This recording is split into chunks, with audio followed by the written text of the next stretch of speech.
1980 കാലഘട്ടത്ത് വയനാട് ചുള്ളിയോട് ഒരു പ്രീത ടാക്കീസ് ഒരു തിയേറ്റർ ഉണ്ടായിരുന്നു. അവിടെയൊന്നും ആ ഒരു കാലഘട്ടത്ത് ജീപ്പിൽ അനൗൺസ്മെൻറ്റ് ചെയ്തു പോകട്ടോ. അത് കേട്ടാൽ, ആ വണ്ടി കണ്ടാൽ, ആ നോട്ടീസ് ഓടിപ്പോയി പെറുക്കിയാൽ ആ സിനിമ 4 വട്ടം കാണും. ആ അനൗൺസ്മെൻറ്റ് ചെയ്യുന്ന ആ വ്യക്തി ഇന്നിപ്പോൾ നമ്മളൊപ്പം ഉണ്ട്. ഇന്നിപ്പോൾ 2026 ആട്ടോ. ജസ്റ്റ് പരിചയപ്പെടാം. കമോൺ. ഇതാണ് ഞാൻ പറഞ്ഞ വ്യക്തി, അലി എന്ന ആ ഒരു അനൗൺസ്മെന്റ് ഉണ്ടല്ലോ, അത് ഒന്നുകൂടി ഓർമ്മ ഉണ്ടെങ്കിൽ ഒന്ന് പറയോ? ഓർമ്മയിൽ കുറെ ഭാഗങ്ങൾ എനിക്ക് എന്റെ ഓർമ്മയുണ്ട്. കാരണം ഞാനത് സ്ഥിരമായിട്ട് പറഞ്ഞു തരുന്ന കുറെ സംഭവങ്ങളാണ്.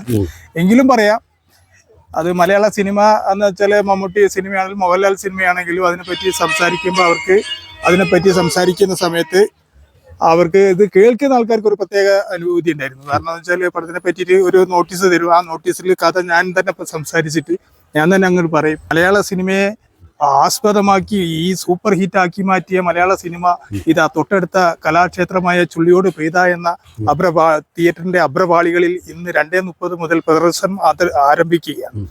പിന്നെ കട്ടിലിൽ കിടക്കുന്ന മുത്തച്ഛനും തൊട്ടിലിൽ കിടക്കുന്ന പിഞ്ചോമനകൾക്കും തട്ടമിട്ടവർക്കും പൊട്ടുകുത്തിയവർക്കും വയസ്സായ അമ്മമാർക്കും പെങ്ങന്മാർക്കും ഒരേ വേദിയിൽ ഇരുന്ന് കാണാൻ കഴിയുന്ന ഒരേ ഒരു മലയാള സൂപ്പർ ഹിറ്റ് മലയാള ചിത്രം ഇതൊന്നു മാത്രം. ഈ സിനിമ കണ്ടിട്ടില്ല, മറ്റൊരു മലയാള സിനിമ നിങ്ങൾ കണ്ടിട്ടില്ല, അത് ഗ്യാരണ്ടി. സിനിമന്റെ പേര് അമരം.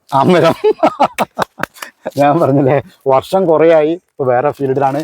ഇപ്പൊ ഒരു സിനിമ എത്ര കണ്ടാലും മതി വരാത്ത കടലിന്റെ സൗന്ദര്യം പോലെ, എത്ര കേട്ടാലും കൊതി തീരാത്ത സംഗീതത്തിന്റെ മാധുര്യം പോലെ ഒരു സൂപ്പർ ഹിറ്റ് മലയാള ചലച്ചിത്രം. അതാണ് നിങ്ങളുടെ തൊട്ടടുത്ത കലാക്ഷേത്രമായ ചുള്ളിയോട് പ്രീതയിൽ ഇന്ന് മുതൽ പ്രദർശനം ആരംഭിച്ചിരിക്കുന്നു. 2:30 മാറ്റിനി ഷോയോട് കൂടി പ്രദർശനം ആരംഭിക്കുന്നു. അപ്പോൾ അലി ഇന്ന് ഇപ്പോൾ വയനാട്ടുകാർ ഒരു 5-6 മാസമായിട്ട് ഒരു സിനിമ നിർമ്മിക്കുന്നുണ്ട്. അപ്പോൾ കുടുക്ക എന്നതിൻ്റെ പേര്. അപ്പോൾ വയനാട്ടുകാരുടെ ആ സിനിമ ഇന്നിപ്പോൾ അതിൻ്റെ പാക്കപ്പാണ്. നിർമ്മല മാത പബ്ലിക് സ്കൂളിൽ വെച്ചിട്ടാണ്. അപ്പോൾ ഇവിടെ ഞാൻ വന്ന സമയത്താണ് അലിനെ പരിചയപ്പെട്ടത്. പക്ഷെ അന്ന് ഞാൻ ഒരുപാട് സിനിമ കാണുന്ന ഒരു വ്യക്തിയായിരുന്നു. അത് മാത്രമല്ല, ജീപ്പിന്റെ മേലെ കുറെ നോട്ടീസ് വെക്കാൻ വേണ്ടി ഓടുന്നുണ്ടായിരുന്നു. അത് മാത്രമല്ല, ഇന്നിപ്പോ 28ഓളം സിനിമകളിൽ ഞാൻ ജൂനിയർ ആർട്ടിസ്റ്റ് ആയിട്ട് വർക്ക് ചെയ്തു. കുറെ ഷോർട്ട് ഫിലിമുകൾ ചെയ്തു. ഒരുവിധം ഫ്രെയിമൊന്നും വന്നിട്ടില്ലെങ്കിലും എല്ലാ പടത്തിലും ഞാനുണ്ട്. അതാണ് എൻ്റെ 10 വയസ്സുള്ളപ്പോൾ തുടങ്ങിയതാണ് സിനിമ ജീവിതം. 4ാം ക്ലാസ്സിൽ നിന്ന് നേരെ സിനിമാ തിയേറ്ററിൽ പോസ്റ്റ് ഒട്ടിക്കാൻ പോകുകയുണ്ടായത്. അതിനുശേഷം തുടർന്ന് ഇതുവരെയും ആ സിനിമ നിലനിർത്തി കൊണ്ടുപോകുന്നു. സിനിമയോടുള്ള എൻ്റെ ഇഷ്ടം